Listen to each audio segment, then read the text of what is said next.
What's up, guys? Welcome to your 5th Android tutorial for the new Boson. What I'm going to do in this tutorial is kind of give you guys an overview of what this package holds and what everything means. But basically, before we do that, I want you guys to go to the Window tab and then Android SDK AVD Manager. Click on our device and hit Start. And probably you want to scale the size down because a lot of times it's pretty big. So I like to put 6 for the screen size, and that's going to be about 46% of what normally would launch. And hit OK or Start. And there we go. Our emulator is started now. Now I'm going to talk through, like I said, basically this package, and we're going to add a couple additional folders for developing for Android. Now the first folder that you guys see is SRC, standing for source, and this is the code of all of our Java that we're going to develop. And here's our package name that we set up. Within our package name, here's our Java class called Starting Point.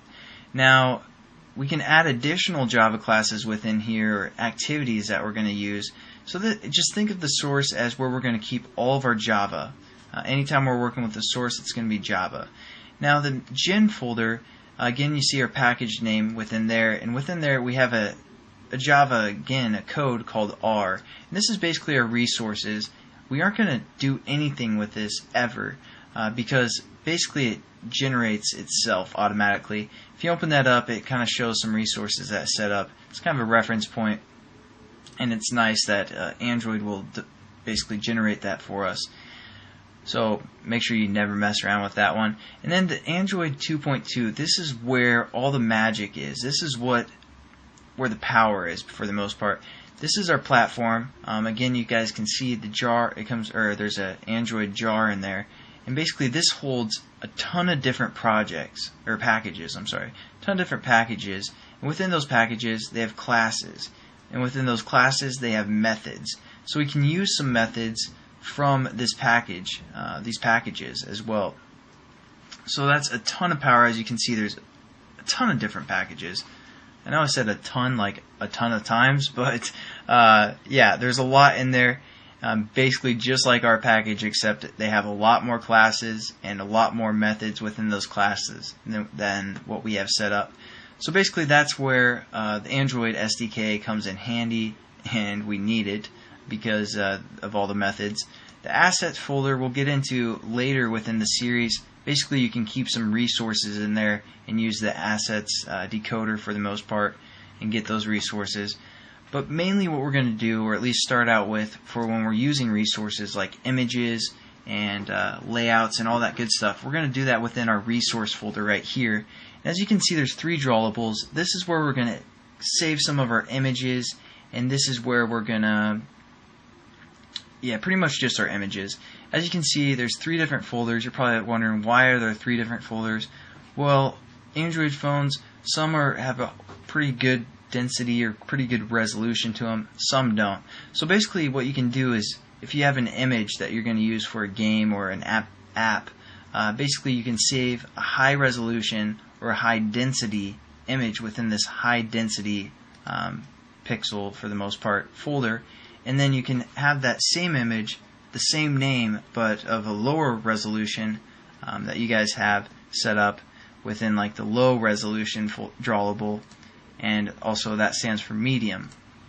So again, you can have the same name, but if you create 3 different images that have different resolutions, you can save them within the appropriate folder, and then when you reference those images in Java, basically the SDK is going to know which one of those images should be run on the phone for, optimization for the most part. So that's pretty cool, and that's why they have 3 different drawable folders. Now our layout folder, this is going to be our XML, basically our layout. This we're going to get into the XML for the most part. If you double click on this main one, it has it set up for us already. This is a main XML called, and all it is hello world starting point. They did define that for us already, and that's basically where we're going to set up our layouts in XML. Now the values tab, basically you can keep values in other references such as strings, and then you can reference those strings within your layouts or within your Java as well. So again, that's just for values. What we're gonna do quickly, I'm gonna add 2 new folders. We're gonna go right click on a resource folder right there and go new folder, and we're gonna type this or spell this folder RAW for RAR, our RAR folder, and we're also gonna select this package, make sure it's in the right place, and make sure it's the resources, and all lowercase RAR, hit finish, and this is where we're gonna save some sounds for our application.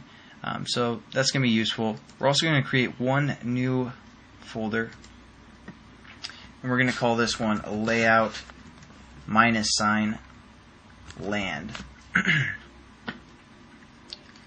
Hit OK. Basically, that is going to be for when our phone is tilted on its side. If we want to have an alternative layout, we can put that there. We'll get into that later, but I just wanted you guys to have those folders set up. Now, the last thing that we're going to define, or I'm going to kind of describe for the most part, is the Android manifest. This is where everything for the most part comes together. If you guys click on it and go down here on the right side, you can go into the actual XML code. It's a little bit easier for me to explain. Basically, it resources everything that we have, like the version or the API level, the application, and the application icon, which is set to a default that they imported for us, as you can see within the drawable folder. Our application name that we set up when we created our project, our starting point class, or activity for the most part. That's the activity bracket. So this is for one activity called starting point. That is within our application. Basically, and if you go over here, this activity is our launcher item, so when our activity starts, it's going to look for the launcher item and start this activity starting point. So basically, the manifest pulls everything together and adds your resources for all your different activities, and you can set up some sweet stuff within here as well.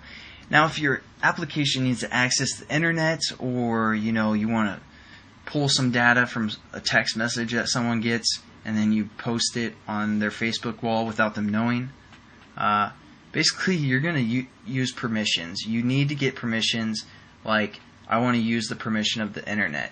And you would define those permissions within the manifest.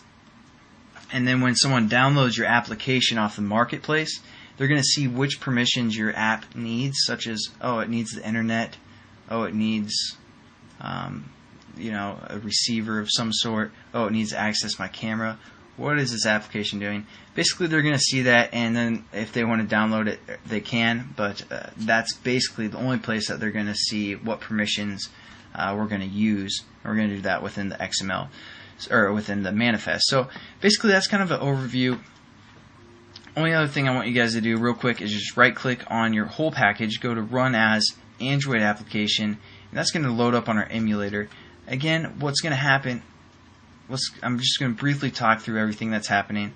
As it's loading, or it's installing onto our emulator, it's looking for the launcher item, like I said, within the manifest. Then it calls this starting point class, and then it will call this starting point class that we set up right here, which is an activity class.